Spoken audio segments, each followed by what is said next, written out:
आज का हमारा टॉपिक रहेगा potential energy stored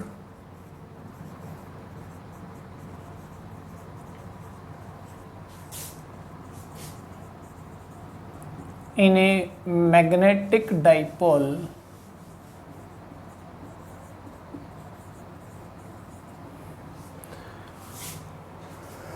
placed in a uniform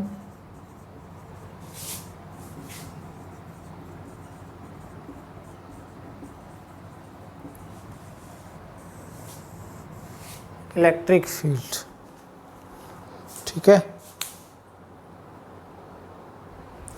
हमें पता है कि जब एक मैग्नेटिक फील्ड में हम किसी डाइपोल को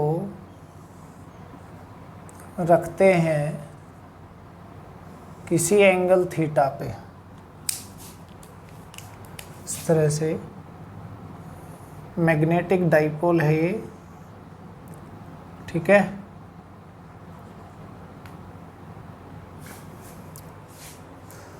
ये इसका नॉर्थ पोल है और ये इसका साउथ पोल, और ये 12 इसका मैग्नेटिक लेंथ है डाइपोल की। ठीक है, अगर ये किसी एंगल थीटा पे रखा हुआ है, इसको मैग्नेटिक एक्सिस बोलते हैं हम। कितना एंगल बनाया है? थीटा। तो ये जो डाइपोल है ये हमेशा कोशिश, ये यूनिफॉर्म मैग्नेटिक फील्ड है, ये uniform magnetic field B.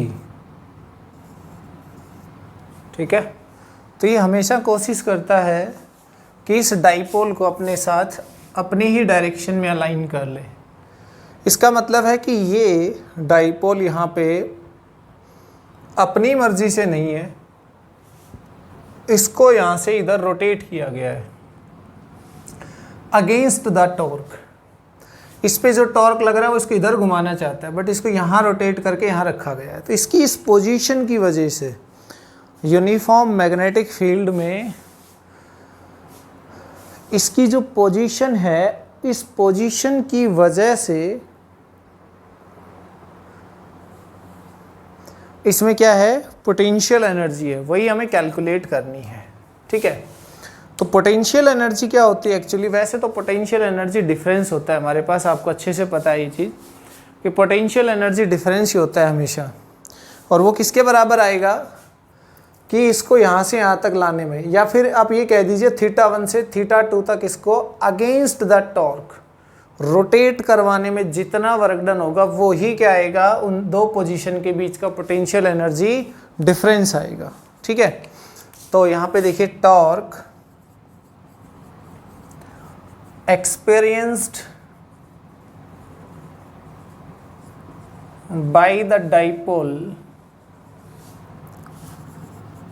Eight angle theta, वो हमें अच्छे से पता है, एम बी साइन थीटा होता है। एम के बारे में आप जानते हैं, एम इज इक्वल टू होता है हमारे पास डाइपोल मोमेंट है, ये मैग्नेटिक डाइपोल मोमेंट है। ठीक है, ये किसी पोजीशन थीटा पे है। अब हम इसको देखिए 0 से थीटा तक हम इसको क्या करवा के लाए हैं? रोटेट करवा के लाए हैं। और हमने क्या किया? इसके लिए वर्क डन किया होगा। बट हमें पता है कि टॉर्क ना यहाँ पे मिनिमम और यहाँ मैक्सिमम होगा, राइट? तो टॉर्क एंगल के साथ साथ चेंज होता है, कांस्टेंट नहीं है। तो ऐसे में वर्क डन कैसे निकलेगा? हम ये मान लेते हैं कि थीटा से थोड़ा सा आगे और रोटेट करवाया हमने उसको डी थीटा। हम क्या चाह रहे हैं? सुनिए ध्यान से। हम चाहते हैं कि किसी भी एंगल थीटा से θ1 से θ2 तक हम इस डाइपोल को रोटेट करवाएं और हमें उसको रोटेट करवाने का वर्क डन मिल जाए। जो वर्क डन होगा वही उन दोनों पोजीशन के बीच का पोटेंशियल एनर्जी डिफरेंस भी होगा। बट वर्क डन का फॉर्मूला हमारे पास एंगुलर वाले में क्या होता है, देखो वो होता है टाउ इंटू थीटा, लेकिन टाउ की कंडीशन क्या है इसमें कि कांस्टेंट होना चाहिए। टाउ मतलब टॉर्क। अगर तो यहाँ से हम देखेंगे इसमें कि late small amount of work done, small amount of work done in rotating the rotating the dipole through angle d theta, assuming that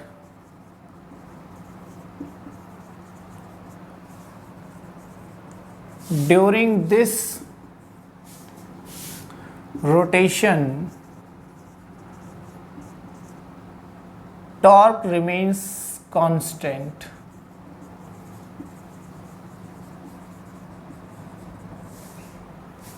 ठीक है, तो D W is equal to tau D theta.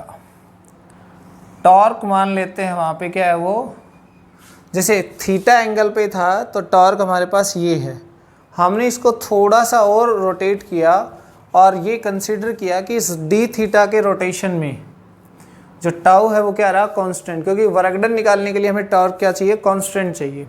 तो इस D theta के rotation में torque मान लिया हमने कांस्टेंट, बट टॉर्क की वैल्यू क्या है यहाँ पे, वो है एम बी साइन थीटा साथ में डी थीटा।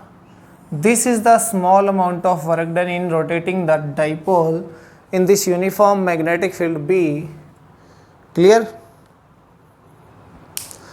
अब हमें क्या करना है, हमें टोटल वर्क डन निकालना है। कहाँ से कहाँ, किसी भी एंगल थीटा से थीटा 2 तक, तो इसको इंटीग्रेट कर देंगे। Clear. Total amount of work done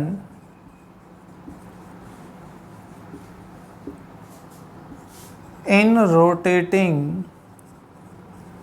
the dipole from theta 1 to theta 2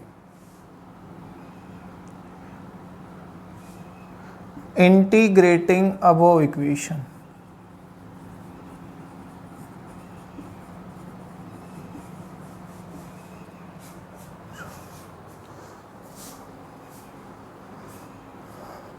from limit भी थीटा में होंगी तो हम इसमें लिख सकते हैं integrating from theta is equal to theta 1 to theta is equal to theta 2।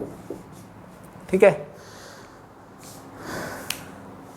तो इसको इंटीग्रेट करते हैं तो देखिए क्या मिलेगा हमें, और ये जो वर्क डन आएगा ना, ये थीटा 1 से थीटा 2 के बीच का पोटेंशियल डिफरेंस के इक्वल होगा, क्योंकि अमाउंट ऑफ वर्क डन ही किसमें कन्वर्ट होता है, पोटेंशियल एनर्जी में। तो वर्क डन W हो जाएगा, M और B कांस्टेंट बाहर आ जाएंगे, थीटा 1 से theta 2 integration limit sine theta D theta. ठीक है, साइन थीटा का इंटीग्रेशन क्या होता है, माइनस कॉस थीटा। ठीक है, M B minus cos theta limit theta 1 to theta 2 minus M B cos theta 2 minus cos theta 1, upper limit minus lower limit. ठीक है, ये आ गया वर्क डन कहाँ से कहाँ तक, किसी भी एंगल थीटा 1 से थीटा 2 तक। And this work done store at the potential energy from potential energy difference. ठीक है, and this work done stored as potential energy difference from position θ1 to θ2। ठीक है,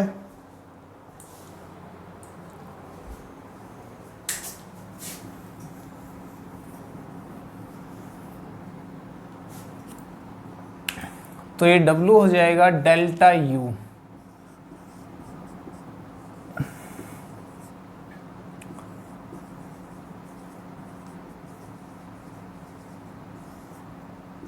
तो W इज इक्वल टू क्या हो गया, डेल्टा U। ये work done जो है किसके इक्वल आ गया, पोटेंशियल एनर्जी डिफरेंस के इक्वल आ गया। ओके, अब बात आती है कि अगर हमें कहीं एब्सोल्यूट पोटेंशियल डिफाइन करना पड़े, तो मैंने बता रखा आपको, हम इलेक्ट्रोस्टैटिक्स से पढ़ते आ रहे हैं कि पोटेंशियल एनर्जी क्या नहीं होती है, एब्सोल्यूट नहीं होती है। ठीक है, मीन्स हमेशा पोटेंशियल एनर्जी डिफरेंस होता है, पोटेंशियल डिफरेंस हो या पोटेंशियल एनर्जी डिफरेंस हो हमेशा, बट फिर भी हम एब्सोल्यूट डिफाइन करते हैं तो उसके लिए किसी एक रेफरेंस पे ज़ीरो कंसिडर कर लेते हैं। ठीक है, तो let at theta is equal to 90 u is equal to 0। ठीक, 90 पे पोटेंशियल एनर्जी क्या कंसिडर कर लेते हैं, हम 0 कंसिडर कर लें, तो फिर हमारे पास जो पोटेंशियल एनर्जी आएगी 90 से थीटा तक जाने में,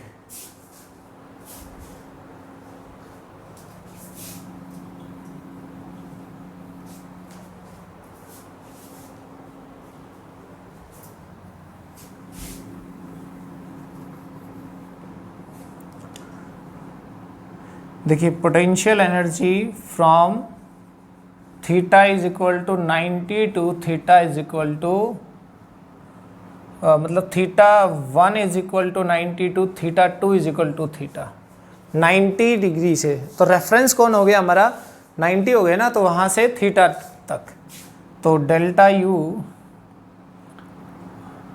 या फिर इसको U कह सकते हैं हम।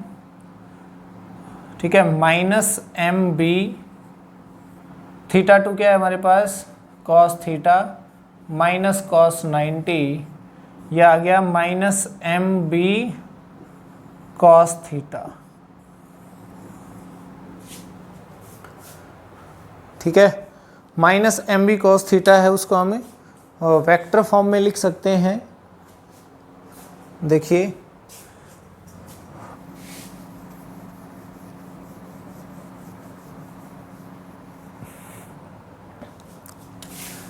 ये आ गया है माइनस MB cos थीटा, तो इसको हम लिख सकते हैं माइनस M डॉट B।